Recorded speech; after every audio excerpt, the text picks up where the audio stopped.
Hello guys, welcome to dream world. Hey guys, ये मेरी पुरानी हिस्ट्री का रीमेक है। उसमें जो मिस्टेक्स थी, शायद मेरी गलतियां थी, जो मुझे लगता है, तो मैं उन गलतियों को सुधारूंगी और इसे दोबारा से ला रही हूँ। तो आप लोग तब तक मेरी इस स्टोरी को अगर पसंद करते हो, अगर सुनना चाहते हो तो सुन लिए, अगर नहीं सुनना चाहते तो कोई बात नहीं, आप लोग छोड़ सकते हो। एक कोर्ट में एक पूरी फैमिली होती है। वो पूरी फैमिली मैरिज के लिए आई होती है। एक अल्फ़ा, एक ओमेगा, जो कि वहीं पे खड़े होते हैं। तभी उनका नंबर आ जाता है मैरिज के लिए। दोनों जाते हैं और उनकी पूरी फैमिली भी जाती है। तभी अल्फ़ा साइन करता है, फिर ओमेगा साइन करता है, उसके बाद गवाह साइन करते हैं। उसके बाद ओमेगा, अल्फ़ा के फादर मदर और उनके साथ 2-3 और लोग आए थे, वो साइन करते और ये मैरिज चुपचाप हो जाती है। उस मैरिज के होने के बाद फिर वो न्यू मैरिड कपल अपने फादर का आशीर्वाद लेते। जब वो अपने मदर के फादर का आशीर्वाद ले रहे होते, तभी उनके मदर फादर उस अल्फ़ा से कहते हैं कि बेटा, आज तक ज़रूर हमने तुम्हें पाला था, बट हमें थोड़ा अफसोस रहता था कि तुम हमारे बेटे नहीं हो। बट आज के बाद हमें वो अफसोस भी नहीं हुआ, क्योंकि अब तुम हमारे बेटे ही बन चुके हो। पूरी तरह से इस बात से वो मदर फादर की जोड़ी बहुत ज़्यादा खुश होती है। और उसके बाद वो पूरी फैमिली खुशी खुशी अपने घर जाती है। घर में पहुंचने के बाद ओमेगा अल्फ़ा के मदर फादर उस ओमेगा अल्फ़ा से कहते हैं कि बेटा, अब तुम लोग की सारी नसें कंप्लीट हो चुकी हैं, अब तुम लोगों को अपने रूम में जाना चाहिए। ये बात सुनने के बाद वो ओमेगा बहुत ज़्यादा खुश हो जाता है और अपने अल्फ़ा का हाथ पकड़ता है और उसे अपने साथ रूम में ले जाने लगता है। वहीं वो दोनों जब रूम के अंदर वहाँ जाने के बाद ओमेगा अल्फ़ा को डोमिनेट कर रहा होता है, उस अल्फ़ा को किस कर रहा होता है, वाइट कर रहा होता है और उसके होठों को पूरी तरह से कचम्बर बना रहा होता है। वहीं वो अल्फ़ा ओमेगा का साथ दे रहा होता है। ऐसा लग रहा था जैसे उस अल्फ़ा में कोई जान ही नहीं है, बट वो अल्फ़ा उस ओमेगा के लिए बिल्कुल भी रिजेस्ट नहीं कर रहा होता है और पूरी तरह से उस ओमेगा को जो कर रहा होता है वो करने देता है। इसी तरह से जब उस ओमेगा का उस अल्फ़ा के होठों पे किस एंड बाइट करने का मन भर जाता है, तो वो एक ओमेगा उसके नेक पे आ जाता है और वहाँ पे भी किस एंड बाइट कर रहा होता है। बट उस अल्फ़ा के नेक पे पहले ही एक अल्फ़ा वाइट था, मतलब ओमेगा वाइट था। वहीं उस अल्फ़ा को पूरी तरह से उस ओमेगा में खोता हुआ फील करके वो ओमेगा बहुत ज़्यादा खुश होता है। और फिर वो ओमेगा उस अल्फ़ा के गर्दन से, मतलब कि नेक से सीधे उसके चेस्ट में आता है और उसकी शर्ट के 2 बटन खोलता है और फिर शर्ट के हल्के हल्के सारे बटन खोल के उस शर्ट को साइड में कर देता है। पर अभी तक शर्ट पूरी तरह से उस लड़के के बॉडी से हटी नहीं थी, सिर्फ थोड़ा सा साइड किया था और उसके चेस्ट पे किस एंड रब कर रहा होता है। वो अल्फ़ा अब मौन कर रहा होता है। वहीं वो ओमेगा उस अल्फ़ा की पूरी चेस्ट में किस और बाइट किया जा रहा था। वहीं वो अल्फ़ा पूरी तरह से अपने आप को उस ओमेगा पे सबमिट कर चुका था। बट कुछ देर बाद उस ओमेगा को गुस्सा आता है और वो ओमेगा बोलता है, क्या कर रहे हो, अपने सारे कपड़े उतारो, किसका इंतजार कर रहे हो। ये सुनकर वो अल्फ़ा चुपचाप वही करता है जो वो ओमेगा कहता है। उस अल्फ़ा ने अपने सारे कपड़े उतार दिए थे और चुपचाप जाके बेड में लेट चुका था। वहीं वो ओमेगा कहता है, इस अल्फ़ा को मैं कुछ भी सिखाऊं पर कोई काम नहीं आता, हर बार मुझे ही करना पड़ता है। वो कहता है, अल्फ़ा ये क्या कर रहे हो तुम, तुम्हें पता है ना तुम वाइट हो, मैं से मार्क हूँ और मैं भी तुमसे मार्क हूँ। उसके बाद तुम्हारी ऐसी हरकतें मुझे बिल्कुल तुम पर गुस्सा दिलाती हैं। तुम कब इतना ज़्यादा सीधे साधे बनना बंद करोगे, और इस टाइम पे तो कम से कम थोड़ा तेज होया करो। कभी तुम भी मुझ पर इस तरह से संबित होने की जगह अग्रेसिव हुआ करो, मुझे बहुत अच्छा लगेगा। ये सुनकर वो अल्फ़ा शर्माता है और कहता है, वो ना, वो मुझे शर्म आती है। ये सुनकर उस ओमेगा को गुस्सा आता है और वो कहता है, अच्छा तुम्हें शर्म आती है। ये कहकर वो ओमेगा एक वीडियो लगाता है अपने फ़ोन में और उस वीडियो को उस अल्फ़ा को दिखाता है, देखो यहाँ पे क्या हो रहा है, एक अल्फ़ा ओमेगा पे चढ़ रहा है, एक ओमेगा अल्फ़ा पे चल रहा है, तुम हर बार यही करते हो, देखो जरा इसे। जब वो देखता है वो अल्फ़ा, तो वो शर्माने लगता है और शर्माते शर्माते पूरी वीडियो देखता है। फिर वो ओमेगा कहता है, मैं तुम्हें इतनी मुश्किल से इतनी दूर तक लेके आया हूँ, मैंने तुम्हें इतनी बार कोशिश की है कि तुम थोड़ा तो अग्रेसिव बनो, बट हर बार तुम यहाँ पर आकर इस तरह से शर्माने लगते हो, जैसे कि तुम नहीं बल्कि मैं एक अल्फ़ा हूँ। तुम्हारे बिहेवियर की वजह से मुझे गुस्सा आने लग गया है और तुम्हारी ये नौटंकी अब नहीं चलेगी। और हाँ, अब तो इतना टाइम हो चुका है, मैं तुम्हें यहाँ तक बड़ी मुश्किल से लेके आया हूँ, तुम अभी तक इतने भी अटके हुए हो जहाँ तक मैं तुम्हें लेके आया था, इससे आगे बढ़ो, अब तुम करो। जिस पर वो अल्फ़ा कहता है, वो ये कुछ सुन उस ओमेगा को गुस्सा होता है और फिर वो अपने फेरोमोन्स का यूज़ करता है और अपने अल्फ़ा को पागल करने लगता है। और वहीं वो अल्फ़ा पागल होने में लगता है। कुछ ही देर में उस अल्फ़ा की रट आ जाती है और रट के आ जाने पर वो अल्फ़ा अब उस ओमेगा के ऊपर हावी होना चालू कर देता है। और वहीं वो ओमेगा खुश हो जाता है और कहता है, ये काम मुझे पहले कर लेना चाहिए था। तुम बेवकूफ़ गधे कहेंगे, हर बार शर्मा के इस पे रुक जाते थे और मेरे गुस्से को कंट्रोल करने की मैं हद पूरी कर चुका था। और आज मैंने तुम पर उस चीज़ का यूज़ किया जो मैं नहीं करना चाहता था। अब वो अल्फ़ा अब पूरी तरह से अपने रट में आ चुका था और उस ओमेगा को किस एंड बाइट कर रहा था ब्रूथली तरीके से। वहीं वो ओमेगा खुश था और अपने अल्फ़ा को अपने ऊपर हावी होते हुए देखकर बहुत ज़्यादा खुश हो रहा था। वहीं वो अल्फ़ा भी अब पूरी तरह से रट में आने की वजह से अपने ओमेगा के चेस्ट तक आ जाता है और वहाँ पे भी किस एंड बाइट करने लगता है। वो अल्फ़ा बहुत ही रफ तरीके से अपने ओमेगा को टच कर रहा था। वहीं वह ओमेगा खुश हो रहा होता और कहता है, हाँ अल्फ़ा ऐसे ही और करो प्लीज़, ऐसे ही। और ये सब वो अल्फ़ा सुन रहा होता है। वहीं वो ओमेगा इस बात को और भी आगे तक लेके जाता है और कुछ ही देर में वो ओमेगा खुद ही अपनी ड्रेस उतार देता है और अपने अल्फ़ा को सबमिट करने लगता है। वहीं वो कुछ ही देर में वो अल्फ़ा अपने ओमेगा के साथ प्यार करने लगता है और इसी तरह से वो अल्फ़ा और ओमेगा दोनों एक हो जाते हैं। अब हम आ जाते हैं सुबह का टाइम। वो अल्फ़ा और ओमेगा, जब अल्फ़ा को होश आता है तो वो अपने आसपास देखता है, उसे अपना ओमेगा दिखता है। वो उसे देख के खुश होता है बट वो ओमेगा वो भी बहुत ज़्यादा खुश होता है और कहता है, मुझे नहीं पता था कि मुझ पर तुम्हें इस चीज़ का यूज़ करना चाहिए था या तुम्हें मैं इस तरह से कंट्रोल कर सकता हूँ। ये बात मुझे पहले सोचनी चाहिए थी। आज तुमने मुझे बहुत किस किया है। और इसी वजह से वो ओमेगा उस अल्फ़ा को अपनी तरफ खींचता है और उसके होठों पे एक जोर की बाइट करता है। इसके बाद वो अल्फ़ा शर्माने लगता है। वहीं वो ओमेगा ये सब देखने के बाद कहता है, आज आज हम दोनों एक हुए हैं असल मायने में। और हर बार तो तुम वहीं पे रुक जाते थे। मुझे बहुत गुस्सा आता था इन हरकतों पे, बट तुमने आज मुझे खुश किया इसलिए मैं तुम पे छोड़ देता हूँ। और ये कह के वो ओमेगा उठने लगता है बट उसकी बैक में दर्द हो रहा होता है और वो थोड़ा लंगड़ा भी रहा होता है। फिर वो ओमेगा कहता है, चलो अब मुझे उठाओ और मुझे वॉशरूम तक लेके चलो, जिस पर वो अल्फ़ा वो ही करता है। और फिर पूरी तरह से वो अल्फ़ा उस ओमेगा को तैयार करने में हेल्प करता है। तैयार होने के बाद जब वो ओमेगा तैयार हो जाता है तो वो अपने अल्फ़ा को देखता है जो कि रेडी हो चुका था। इसके बाद अल्फ़ा ओमेगा बाहर जाते हैं। सभी को पता था उन दोनों के बारे में और सब जानते भी थे कि वो दोनों क्या कर रहे थे। सभी फैमिली मेम्बर जानते थे कि आज उस ओमेगा को उसके अल्फ़ा ने खुश किया और ये बात जानकर बाकी सब भी खुश हो जाते हैं। तभी वो अल्फ़ा नीचे देख रहा था, वहीं वो ओमेगा पूरी तरह से अच्छे से खाना खा रहा होता है। वहीं अल्फ़ा उसे सर्व कर रहा होता है और खुद भी खा रहा होता है। ये सब देख के बाकी फैमिली मेम्बर बहुत खुश होते हैं। इसी तरह से टाइम बीतता जाता है। पर जब भी उस ओमेगा को अपने अल्फ़ा से प्यार चाहिए होता था तो वो उस पर अपने फेरोमोन्स का यूज़ करता था, क्योंकि उस ओमेगा को अपने अल्फ़ा से रफ इंटीमेसी पसंद थी। बट वो अल्फ़ा अपने ओमेगा पर हावी होता ही नहीं, तो बहुत ही जेंटल और बहुत ही प्यार से वो अल्फ़ा अपने ओमेगा के साथ बिहेव करता था। बट जब भी उस ओमेगा को रफ इंटीमेसी चाहिए होती थी तो वह अल्फ़ा पर अपने फेरोमोन्स का यूज़ करता था और इसी तरह से अपने ऊपर हावी करवाता था।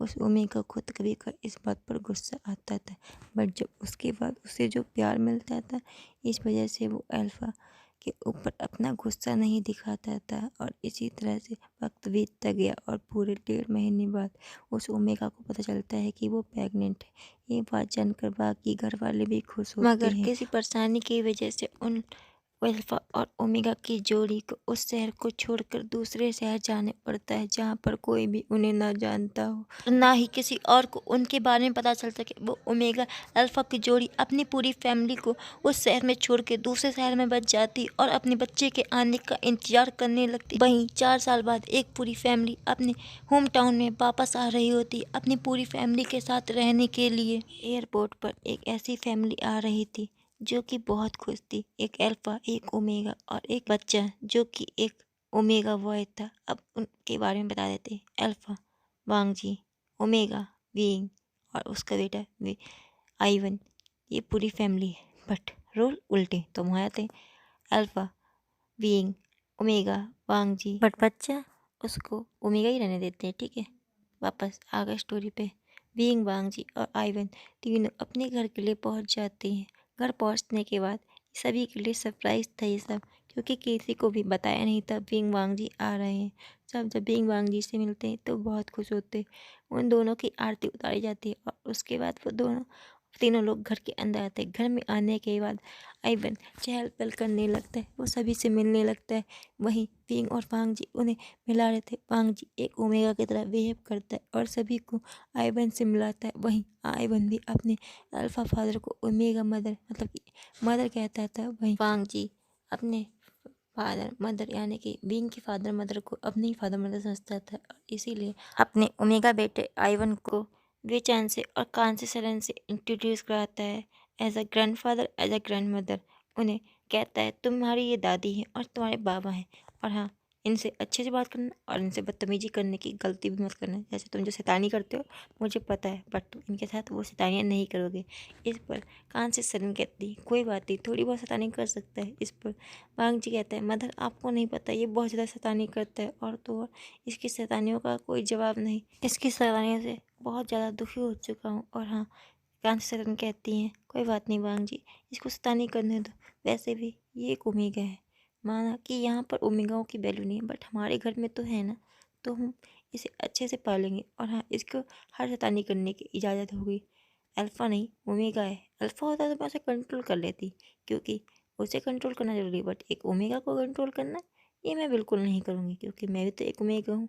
इसलिए मेरा जो पोता है वो जितनी चाहे उतनी मस्ती कर सकता है। इस पर वांग जी कहता है ठीक है मदर, आप अगर चाहती हैं तो। वांग जी कुछ नहीं कहेगा, ये कहकर वांग जी शांत हो जाता है और अपनी मदर की बात मानता है। फिर जान से और कान से सरन कहते हैं अब तुम दोनों को जाना चाहिए और थोड़ा आराम करना चाहिए, आइवैन को यहीं छोड़ दो, वो हमारे साथ रहेगा। ये बात सुनकर वांग जी कुछ नहीं कहते। वहीं विंग वांग जी के पास आता है और उसके सीधे कमर पर हाथ रखता है और उसे अपने साथ लेके जाने लगता है अपने रूम की तरफ। वहीं ये सब बेचान से और कान से सरन देख रहे थे। वो दोनों कुछ नहीं कहते और विंग वांग जी को लेकर सीधे अपने रूम में जाता है। रूम में जाने के बाद वांग जी और विंग पहले तो विंग कमरे का डोर बंद करता है और उसमें कुंडी लगाता है। उसके बाद वांग जी को देखता है, वो वांग जी को देख रहा होता है। वहीं वांग जी वॉशरूम में जा रहा होता है अपनी ड्रेस लेके फ्रेश होने के लिए। वहीं विंग ये सब देखता है और उसके बाद विंग भी अपनी ड्रेस लेता है और वांग जी के पीछे पीछे वॉशरूम में चले जाता है। वांग जी और विंग दोनों ही वॉशरूम में थे। विंग वांग जी को देखता है, वांग जी जो कि अपने सारे कपड़े उतार चुका था। वहीं विंग भी अपने सारे कपड़े उतार देता है और फिर विंग वांग जी को पीछे से ही गले लगा लेता है।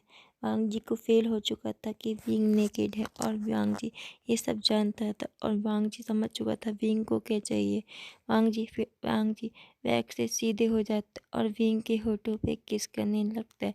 अब रोल चेंज हो चुके थे। विंग पूरी तरह से सम्मिट हो चुका था। वांग जी वहीं अपने आप को अग्रेसिव करता जाता है। कुछ ही देर में विंग मौन करने लगता है। वहीं वांग जी भी विंग पर पूरी तरह से हावी हो चुका था। विंग अब वांग जी को कहता है और वहीं ये सब सुनकर वांग जी खूब ज़्यादा अग्रेसिव हो चुका था। कुछ ही देर में वांग जी विंग के अंदर ही रिलीज होता है और उसके बाद विंग को लेके वांग जी बेडरूम में आ जाता है। वांग जी और विंग अभी भी चालू थे और इसी तरह से 2-3 राउंड करने के बाद वांग जी विंग को छोड़ता है और उसे वापस वॉशरूम में लेके आता है। पहले वांग जी विंग को वाटब में लटा देता है गुनगुने पानी के अंदर। वहीं वांग जी वापस रूम में आकर चादर चेंज करता है बेड की और उसके बाद विंग को फ्रेश करता है। और विंग को फ्रेश करने के बाद वांग जी विंग को बेड में लेटा देता है। वहीं फिर वांग जी खुद भी फ्रेश होता है और विंग के साथ सो जाता है। इसी तरह से विंग और वांग जी कुछ टाइम आराम करते हैं। आराम करते ही विंग और वांग जी दोनों सो जाते हैं। कुछ समय बाद विंग के कमरे का गेट में नॉक होती एक सर्वेंट खाने के लिए बुलाने आया था। ये बात सुनकर विंग आवाज में कहता है हाँ हम दोनों अभी आ रहे हैं। ये बोलकर विंग वांग जी को देखता है जो कि पहले ही उठ चुका था। वांग जी और विंग दोनों ही तैयार होते। तैयार होने के बाद विंग और वांग जी रूम से बाहर आते। रूम से बाहर आने के बाद विंग वांग जी के कमर में हाथ रखता और इसी तरह से विंग और वांग जी डाइनिंग टेबल तक पहुँचते हैं। डाइनिंग टेबल पर पहुँचने के बाद विंग देखता है कान से सरन और बेचान से और आइवन तीनों ही डाइनिंग टेबल पर बैठे हैं। तभी विंग और वांग जी भी डाइनिंग टेबल पर बैठ जाते हैं। पहले विंग वांग जी के लिए चेयर पुल करता है और उसके बाद जब वांग जी बैठ जाता है तब विंग बैठता है। ये देखकर सभी लोग मुस्कुराते हैं और फिर विंग के बैठने के बाद सभी लोग खाना खाने लगते हैं। खाना खाते समय ही बेचान से कहते हैं कि विंग अब तुम्हें ऑफिस चलना चाहिए। इस पर विंग कहता है ठीक है पापा डैड मैं चलूँगा ऑफिस, बट वांग जी भी मेरे साथ जाएगा और वो मेरा असिस्टेंट बनेगा। इस पर वे चांद से कहते हैं ठीक है। फिर वांग जी कहते हैं बट वो आइवन, तो फिर वे चांद से कहते हैं कोई बात नहीं, वो कांसी शरण के साथ यहाँ पर रहेगा। ये कहने के बाद वे चांद से कहते हैं ठीक है अब तुम लोग कल से ही ऑफिस जाओगे। ये बात सुनकर विंग कहता है ओके डैड। वहीं वांग जी भी कह देता है ठीक है डैड। ये बोलने के बाद विंग वांग जी के साथ रूम में जाने लगता है। वहीं विंग वांग जी के साथ आइवन को भी ले लेता है। तीनों रूम में जाते हैं और सो जाते हैं। विंग वांग जी कल ऑफिस जाने वाले थे। वांग जी विंग से कहते हैं आइवन को घर में अकेले छोड़ना सही होगा क्योंकि वो एक ओमेगा। इस पर वांग जी की बात सुनकर विंग कहता है तुम क्यों इतना डर रहे हो। वांग जी कहता है वो ओमेगा है ना। इस पर विंग कहता है मैं भी तो हूँ ना, बट ये बात घर में किसी को पता है नहीं ना। बट वांग जी तुम भूलो मत, माँ है ना मेरी, वो संभाल लेंगे, तुम इतना क्यों अपना डर रहे हो। इस पर वांग जी कहते हैं ठीक है। फिर वांग जी कहते हैं तो हम कल ऑफिस जा रहे हैं। इस पर विंग कहता है कोई शक। इस पर विंग जी कहते हैं नहीं। फिर विंग और वांग जी ऑफिस के बारे में थोड़ी सी बातें करते हैं एक दूसरे से और फिर विंग वांग जी और आइवन सोने के लिए चले जाते हैं। आइवन तो पहले ही सो चुका था। विंग वांग जी भी ऐसे ही सो जाते हैं। सोने के बाद अगला दिन विंग वांग जी नाश्ता करते हैं। नाश्ता करने के बाद विंग वांग जी ऑफिस जाते हैं। विंग पूरी तरह से ऑफिस में बिजी होने लग गया था। वहीं वांग जी भी ऑफिस बिजी होता था, बट विंग की तरह नहीं, क्योंकि विंग को पूरा ऑफिस संभालना पड़ता था। मतलब कि वे फैमिली का पूरा बिजनेस विंग संभालने लगता है और वे चांसे ने विंग का बिजनेस संभालने में पूरी मदद की थी, बट ये सिर्फ विंग के लिए 1 महीने के लिए ही वे चांसे नहीं कहता। उसके बाद पूरा बिजनेस वे चांसे विंग के हवाले छोड़ देते हैं और अपने अपने पोते को संभालने में लग जाते हैं। वहीं विंग वांग जी दोनों बिजनेस संभालते थे, बट वांग जी के ऊपर ज़्यादा लोड नहीं था क्योंकि विंग ज़्यादातर लोड अपने ऊपर ले लेता था और वांग जी को थोड़ा टाइम मिल जाता था आइवन के साथ गुजारने के लिए। बाद विंग पूरी तरह से अब बिजनेस में घुस चुका था। विंग पूरी तरह से इतना बिजनेस में खो चुका था कि विंग को तो कभी अपने खाने पीने का भी होश नहीं रहता था। ये सब वांग जी ध्यान रखता था और वांग जी आइवन और विंग दोनों को ही मैनेज करता था। वांग जी पूरी तरह से एक हस्बैंड बन चुका था। घरेलू हस्बैंड का वर्क भी वांग जी करता था और अपने हस्बैंड को संभालने का काम भी वांग जी करता था। वांग जी का रोल इस तरह से था कि वो एक अल्फा लगता ही नहीं था, वो एक ओमेगा की तरह अपने हस्बैंड और अपने बच्चे दोनों का ही ख्याल रखता था। वांग जी के पास विंग के लिए समय तो था, बट विंग के पास वांग जी के लिए समय नहीं हो पाता था। वांग जी ये सब जानता था कि विंग के ऊपर शायद वर्क का कुछ ज़्यादा ही लोड हो गया और वांग जी विंग को इस बात पर कुछ नहीं कहता था। इसी तरह से पूरा 1 साल बीतता है।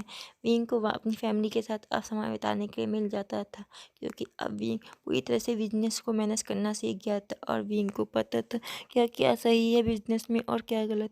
विंग पूरी तरह से बिजनेस संभालता था और विंग अब अपने बच्चों मतलब बच्चे और अपने हस्बैंड के लिए भी टाइम निकाल लेता था। इसी तरह से 2 साल और बीतते हैं और पूरे 3 साल में विंग ने वे फैमिली के बिजनेस को इतना आगे बढ़ा चुका था कि जो कंपनी टॉप 5 में आती थी, अब वो कंपनी टॉप 5 की जगह टॉप नंबर पे आती थी, मतलब कि फर्स्ट पोजीशन पे आ चुकी थी। विंग इस बात से बहुत ज़्यादा खुश था और इसी तरह से विंग और वांग जी अपनी लाइफ गुजार रहे थे। वे फैमिली में वे चांद से कहते विंग अब शायद तुम्हारा असली पोजीशन पे तो हो गए, अब तुम्हारी असलियत भी सबके सामने आ जानी चाहिए। जिस पर विंग कहते हैं ठीक है डैड, वैसे भी मैं इस दोहरी ज़िंदगी से दुखी हो चुका हूँ। बट वे चांद से कहते इस दोहरी ज़िंदगी ने तुम्हें आज इस कामयाब होने में हेल्प की, तो तुम्हें शुक्रिया करना चाहिए इस दोहरी ज़िंदगी का, ना कि इस ज़िंदगी से नफरत। माना कि ये ज़िंदगी तुम्हारे लिए टफ थी, बट बेटा इस टफ ज़िंदगी ने तुम्हें हौसला दिया इस ऊंचाई तक पहुंचने में, इसलिए तुम इस ज़िंदगी की शुक्रगुजार हो। अगर तुम एक ओमेगा की जगह एक अल्फ़ा बन के पैदा होते तो तुम्हारी दुनिया रेस्पेक्ट करती, बट तुम अब जब एक ओमेगा हो, अब जब तुम अल्फ़ा की तरह बिहेव करते हो और जब सबको पता चलेगा तो कि तुम एक ओमेगा थे, तो सब तुम पर नाश करेंगे। जितने भी ओमेगा थे वो अब तुम्हारी वजह से आगे बढ़ सकेंगे। इस बात को सुनकर विंग खुश होता है और कहता है ठीक है डैड। और फिर विंग मुस्कुराते हुए वांग जी की तरफ देखता है और कहता है पिछली बार तो मुझे यहाँ से अपने प्रेग्नेंट होने की बात जानकर हम सभी को एक फैसला लेना पड़ा था और तुम मेरे साथ दूसरे शहर गए थे। मैं इस बार चाहता हूँ कि हमारा बेबी यहीं पे हो और हमें एक वांग जी। विंग कहता है कि मुझे एक छोटा अल्फा बेटा चाहिए, वो भी तुम्हारी तरह एक शांत और सुलझा हुआ, बट इतना शर्माने वाला नहीं चाहिए मुझे। विंग कहता है शर्माने वाला पीस सिर्फ मेरे पास रहना चाहिए और मेरे अलावा किसी और के पास नहीं रह सकता। अगर मेरा बच्चा तुम्हारी तरह थोड़ा शर्माने वाला हुआ भी तो कोई बात नहीं, मैं उसे कंट्रोल करवा दूंगा और उसे शर्माने की जगह थोड़ा सा अच्छा, थोड़ा सा नॉटी बना दूंगा, पर ज़्यादा नहीं, क्योंकि वो तुम्हारी तरह भी तो होना चाहिए ना। इसलिए विंग इतना कहता है और उसके बाद विंग मुस्कुराने लगता है। वहीं विंग वांग जी के चिक पे एक किस करता है। वांग जी शर्माने लगता है। वहीं विंग इस बात को देखकर और भी ज़्यादा मुस्कुराता है। तभी वे चांद से कहते हैं विंग अब तुम शरारत करना बंद करो। तभी वे चांद से कहते हैं हम तुम्हारी मैरिज दोबारा रखेंगे और इस बार धूमधाम से। इस पर विंग बहुत ज़्यादा खुश हो जाते हैं। तभी वे चांद से कहते हैं और हाँ, हमारी कंपनी फर्स्ट पोजीशन पर आ चुकी है, तो इस बार ये भी हम पार्टी रख सकते हैं, तो मैं दोनों ही खुशियों के लिए एक ही पार्टी में काम चला लूँगा। ये बात सुनकर विंग मुस्कुराता और कहता है डैड अब आप भी मजाक करने लगे। इस पर वे चांद से कहते हैं नहीं, मैंने तो अपने बेटे से सीखा है। तभी विंग कहते हैं तो सभी के इनविटेशन कार्ड भेजने होंगे। इस पर वे चांद से कहते हैं हाँ भेजने होंगे और ये काम मैं कर लूँगा, तुम लोग पार्टी का काम संभालना। इस पर वे चांद से कांच से कहती है बहुत अच्छे, तुम सरल सा काम पकड़ लिया और अपने बच्चों को एंजॉय करने की जगह ये मुसीबत में डाल दियो। इस पर विंग से वे चांद से कहते हैं कोई बात नहीं, तुम लोग अपना एंजॉय करो मैरिज लाइफ की शुरुआत, क्योंकि अब तुम्हारी दोबारा मैरिज हो रही है। इस पर विंग खुश हो जाता, कहते हैं मॉम आप मेरी मॉम है, मुझे पता था। ये डैड तो मुझे पता नहीं क्यों दुखी करने में तुले पड़े। इस पर वे चांद से कहते हैं अच्छा। तभी कान से शरण कहती है विंग जाओ वांग जी को लेके और आराम करो। इस पर विंग और वांग जी चले जाते हैं। तभी कान से शरण कहती हैं चलो अब हम लोग को भी तैयारी करनी होगी। इस पर वे चांद से कहते हैं ठीक है। फिर विंग और वांग जी के मैरिज की तैयारी वे चांद से और कान से शरण करने लगते हैं। इस तरह से पूरे एक हफ्ते बाद विंग और वांग जी की मैरिज रखी थी। इस समय वांग जी वाइट ड्रेस में मैरिज हॉल में खड़ा है। वहीं फादर कहते हैं कि ब्राइड को बुलाया जाए। ये बात सुनकर सभी लोग शॉक थे कि ब्राइड को बुलाया जाता है, पर ब्राइड तो यहीं पे है। तभी दूसरी तरफ से ब्राइड के लिए जगह पे विंग आ रहा होता है, जो कि वांग जी की तरह वाइट ड्रेस में था और दोनों का ही पेड़ था। ये बात सुनकर सभी शॉक तो थे, बट जब विंग को आते हुए देख रहे थे तो विंग इतना खूबसूरत लग रहा था कि बाकी सब बातें सभी गेस्ट भूल जाते। इसके बाद विंग वांग जी के पास खड़ा हो जाता है। वांग जी और विंग एक साथ खड़े थे। तभी जो ग्रूम और ब्राइड को देखते हैं, तभी फादर कहते हैं ग्रूम इज लान वांग जी। वहीं ब्राइड विंग आप दोनों एक दूसरे से मैरिज करना चाहते हैं। इस पर विंग और वांग जी यस कहते हैं। इसके बाद फादर कहते हैं ग्रूम ब्राइड एक दूसरे को किस कर सकते हैं। ये बोलकर फादर चले जाते। वहीं विंग और वांग जी एक दूसरे को किस करते, बट अभी तक किसी को कुछ नहीं पता चलता है, क्योंकि सब लोग तो विंग और वांग जी की खूबसूरती में खोए हुए थे। तभी वे चांद से मंच में आते और कहते आज तक मैंने आप लोगों को एक बात नहीं बताई, जो मैं आज अनाउंसमेंट के द्वारा बताना चाहता हूँ। तभी वे चांद से कहते मेरा सन इन लॉ एक अल्फा है, वहीं मेरा खुद का बेटा एक ओमेगा है। ये बात सुनकर सभी को बहुत बड़ा शौक लगता है कि विंग एक ओमेगा है। वे चांद से कहते हैं मैंने आज तक इस बात को इसलिए छुपाया था क्योंकि इस दुनिया में ओमेगाओं की वैल्यू नहीं होती, और आज मेरे बेटे ने ये साबित कर दिखाया है कि ओमेगाएं भी किस लिए काम आ सकते हैं। वो भी अपने घर गृहस्थी को संभालने की जगह बाहर की दुनिया में बहुत कामयाब इंसान बन सकते हैं, और मैंने आज मेरे बेटे ने ये प्रूव भी किया है। बट सभी को बहुत बड़ा अफसोस हो रहा होता है कि उनके इतना अच्छा ओमेगा लग सकता है, पर इस बेचांसे की वजह से वो ओमेगा हमारे हाथों छूट गया। वहीं वे चांद से इतना कहते हैं और उसके बाद वे चांद से कहते हैं मैं एक और अनाउंसमेंट करना चाहता हूँ, वो मेरे नाती के लिए है, क्योंकि मेरे ओमेगा बेटे का एक बेटा भी है जो कि बिल्कुल उसका टू कॉपी है। मुझे वो बहुत पसंद है और अगला नेक्स्ट हायर वो ही बनेगा, ना कि एक अल्फ़ा। मैं किसी अल्फ़ा के भरोसे अपने बिजनेस को नहीं छोड़ सकता। मैं उसको अपने उसके कामयाब हाथों तक पहुँचाऊँगा, जिससे कि मेरा बिजनेस और भी आगे बढ़ सके। वे चांद से इतना कहते थे और फिर भी चांद से कहते कि अब आप लोग ये पार्टी इंजॉय कर सकते। वहीं सभी लोग अपने मन में सोचते हैं क्या खाक पार्टी इंजॉय करेंगे, पता नहीं इस बेचांस ने हमें पार्टी इंजॉय करने के लिए बुलाया था या हमारे जले में नमक छिड़कने के लिए। अपना तो मजे मार रहा है, बाकी हमारे जले में नमक छिड़क रहा है, बाकी सब यही सोच रहे होते हैं। वहीं बेचांस से बहुत खुशी खुशी सभी से अपने नाती को मिला रहा होता है और अपने सन इन लॉ को भी। वहीं ये सब करते हुए बाकी सभी लोग जल रहे होते हैं कि इन्हें कितनी अच्छी फैमिली मिली है। इसी तरह से ये पार्टी ख़त्म हो जाती है। पार्टी ख़त्म होने के बाद ऐसे ही दिन बीतते जाते हैं, बट कुछ चेंज हो रहा होता है। विंग के पीछे बहुत सारे अल्फ़ा पड़ गए होते हैं, बट विंग इन सब में ध्यान नहीं देता है। मगर यहीं किसी और की जल रही होती, वो कोई और नहीं वांग जी होता है जो चल भुन रहा होता है कि उसके ओमेगा के पीछे कितने सारे अल्फ़ा पड़े हैं। विंग किसी भी पार्टी में जाता तो वहाँ पे कहीं कहीं भी अल्फ़ा, बहुत सारे अल्फ़ा उसके साथ रहते, तभी वांग जी को भी उस पार्टी में जाना पड़ता था क्योंकि वांग जी भी विंग का सेक्रेटरी था। बट वांग जी विंग के साथ तो रहता था, बट वांग जी ज़्यादा ध्यान नहीं देना चाहता था। बट वांग जी को बार बार ध्यान देना पड़ता था क्योंकि ओमेगा अल्फ़ा के सारे लड़के लड़कियाँ विंग के पीछे पड़े रहते थे। विंग इतना अच्छा बिजनेसमैन है और विंग एक बच्चे का बाप भी है, बट विंग इतना ज़्यादा खूबसूरत है। बाकी सब यही सोचते थे और विंग के पीछे पड़ना चाहते थे। बट वांग जी कैसे कैसे करके अपने ओमेगा पार्टनर को बचाता था। बट वांग जी को बहुत गुस्सा आता था विंग के ऊपर क्योंकि विंग उन्हें ज़्यादा कुछ कहता ही नहीं था। विंग को बहुत मज़ा आता था वांग जी को ऐसे जलते हुए देखना। बट वांग जी जो कि बहुत ज़्यादा टेंशन लेता था कि विंग कहीं उसे छोड़ ना दे। बट वांग जी को ये सब डर इसलिए लगने लग गया होता है क्योंकि वांग जी जानता था कि विंग एक बहुत ज़्यादा कामयाब इंसान है, बट वांग जी उतना कामयाब नहीं है। वांग जी तो बहुत पीछे रह गया है विंग से। विंग इतना अच्छा बिजनेसमैन है, विंग ये है विंग वो है। वांग जी यही सब अपने मन में सोचता था और भाई चलता बुनता रहता था। वांग जी अपने दिमाग में सोच रहा था कि मेरा बच्चा, मैं क्या करूँगा, मेरा बच्चा क्या करेगा, कहीं विंग हम दोनों को छोड़ तो नहीं देगा। वांग जी यही सब सोचता था। बट वांग जी को कौन बताए, वांग जी को तो पहले ही सब कुछ मिल चुका है। वांग जी बहुत ज़्यादा इनसिक्योर हो चुका था, बट वांग जी विंग को इस बारे में कुछ भी नहीं बताता और इसी तरह से दिन बीततेगा। एक दिन विंग, वांग जी की एक मीटिंग थी फॉरेन क्लाइंट के साथ। विंग उस मीटिंग को बहुत अच्छे से हैंडल कर रहा होता है, मगर वांग जी को किसी काम के चलते कुछ पेपर को लेने के लिए जाना पड़ता है। वांग जी उस पेपर को लेने के लिए जाता है, वहीं वो विंग और वो अल्फ़ा अपनी मीटिंग कर रहे होते। वो अल्फ़ा बार बार विंग पे चांस मार रहा होता है, बट विंग उस बात पर बिल्कुल ध्यान नहीं देता और अपने बिजनेस को अच्छे से हैंडल कर रहा होता है। वो दोनों मीटिंग कर ही रहे होते हैं कि तभी विंग और उस अल्फा के बीच कुछ ऐसा होता है। पर वहाँ पर एक और प्रॉब्लम होती है कि वांग जी उस सीन को देख लेता है और सीन को देखने के बाद वांग जी उस रूम को वैसे ही छोड़ के चला जाता है। वहीं विंग ने भी वांग जी को जाते हुए देख लिया होता है और हम दिखाते हैं अंदर क्या था।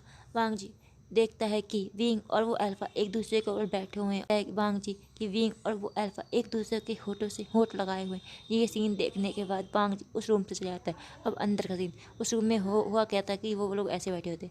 वो अल्फा विंग से बातें कर रहा होता है। बातों में विंग से वो कहता है कि मैं तुम्हें पसंद करता हूँ और मैं तुमसे मैरिड करना चाहता हूँ। ये बात सुनने के बाद विंग शॉक था। तभी वो अल्फा विंग को, जो कि विंग खड़ा होकर जा ही रहा होता है, अपनी तरफ खींचता है। जैसे वो विंग को अपनी तरफ खींचता है तो विंग अपना बैलेंस नहीं संभाल पाता और उस अल्फा की गोद में गिर जाता है। इस वजह से उन दोनों के होठ भी बहुत ज़्यादा करीब आ चुके थे और यही सीन वांग जी देखता है और उसे गलत फहमी जाता है कि विंग और वो अल्फा एक दूसरे को किस कर रहे हैं। ये बात देखने के बाद वांग जी उस रूम से चला जाता है। वहीं विंग उस अल्फा को देखता है और कहता है एक्चुअली मैं पहले से ही मैरिड हूँ। ये बात विंग ने खड़े होते हुए कही होती है और कहने के बाद विंग कहता है वो जो आप अभी देख रहे थे, जो गया था इस यहाँ से अल्फा, वो मेरा अल्फा है और वो मेरा पार्टनर है और हम दोनों पहले ही शादी कर चुके हैं और हमारा एक बेबी भी है जो 7 साल का है। ये बात सुनने के बाद वो अल्फा विंग से सॉरी कहता है, बट विंग उसकी बातों पर ध्यान नहीं देता और उस रूम से बाहर निकल जाता है। विंग और वांग जी दोनों ही जा रहे होते। वांग जी पहले ही घर के लिए निकल चुका था। विंग भी अपने घर के लिए जाने के लिए टैक्सी करता है क्योंकि वांग जी पहले ही कार ले जा चुका था और फिर विंग को टैक्सी से आना पड़ता है। जब विंग टैक्सी से अपने घर पहुंचता है, विंग को पता चलता है कि वांग जी अपने रूम में है, इसलिए विंग भी अपने रूम में जाने लगता है। जैसे विंग अपने रूम में पहुंचता है तो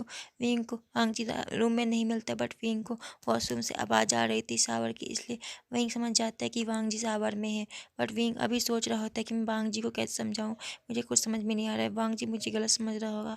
विंग यही सब सोच रहा होता है, बट वहीं वांग जी शावर में गुस्से में था। वो हर बार ये फील कर रहा था, मतलब उसे महसूस हो रहा था कि विंग वहाँ उस लड़के को किस कर रहा है। वांग जी यही सब सोच रहा होता है। वांग जी अपने गुस्से में पागल हो रहा होता है। वांग जी को पहली बार बहुत जोर का गुस्सा आया होता है। वांग जी इस समय चाह रहा था कि वो विंग को पकड़े और खूब फोर्सफुली उसके साथ इंटीमेट हो। वांग जी के मन में ख्याल आ रहा होता है कि मैं विंग को बहुत ही ज़्यादा रूथली तरीके से किस करूं, और वांग जी चाहता था कि वे विंग को पकड़े और उसे बिस्तर से उठने ही ना दे। वांग जी के दिमाग में ऐसे ख्याल चल रहे होते हैं। फिर वांग जी को लगता है अगर विंग चाहता है किसी और के साथ रहना, तो वांग जी कहता है नहीं, मैं कभी ऐसा नहीं होने दूंगा।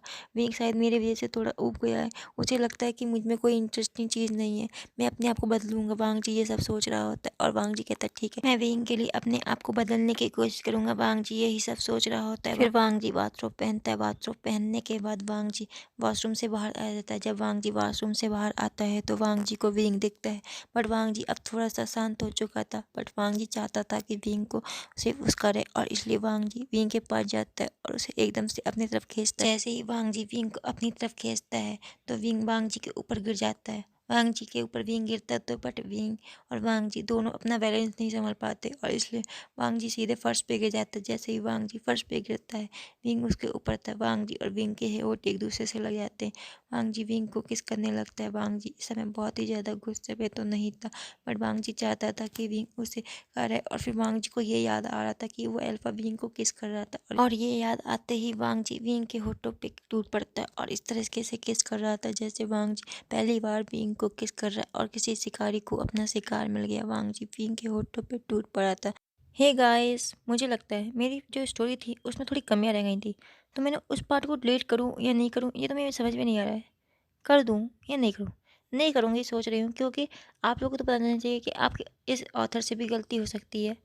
तो आप लोग अगर मेरी स्टोरी यानी मैंने कमी पूरी कर दी है, तो जो भी गड़बड़ हुई है उसे मैंने सही कर दिया है, और ये पार्ट बिल्कुल सही है मेरे हिसाब से। अगर आपको ये स्टोरी पसंद आए तो लाइक कमेंट सब्सक्राइब करना, और अगर आप लोगों को मेरी कोई भी कमी लगती है स्टोरी में तो आप मुझे बता सकते हो, मुझे कोई प्रॉब्लम नहीं है। अगर आपको मेरे में जो भी प्रॉब्लम है आप मुझे बता सकते हो, स्टोरी में कोई गड़बड़ लग रही है। आप लोग यार ये कमेंट लाइक करना छोड़ देते हो, गड़बड़ हो रही है वही गड़बड़ भी बता दो, मुझे कोई दिक्कत नहीं। एंड हाँ, इसका एक सेकंड पार्ट भी है, वो भी सुन लीजिए। एंड एक और बात, मैं अपनी बात से पहले ही मुकर चुकी हूँ कि मैं इसका कोई सेकंड पार्ट नहीं लाऊंगा, और मैंने इस स्टोरी को दोबारा से रीमेक करके लिखा है, तो ये पूरी स्टोरी इसमें है। तो ओके, मैं आपको बहुत पका चुकी हूँ। Bye bye guys.